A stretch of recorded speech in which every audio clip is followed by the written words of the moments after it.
সাথী রসুলপুর উত্তর বাজারের বনমাস সাউন্ডের সামনে পড়লে ওদের বুকের পাঁজরে মারবো এক একটা ছেড়ে লাথি।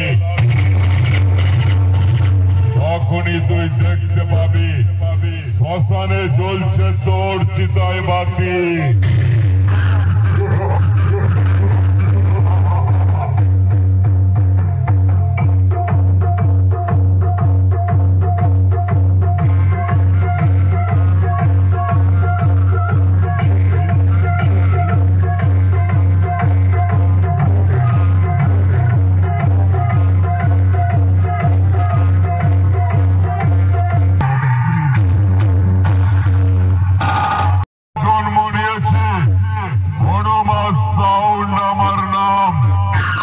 আমার কম্পিটিশনের মাঝে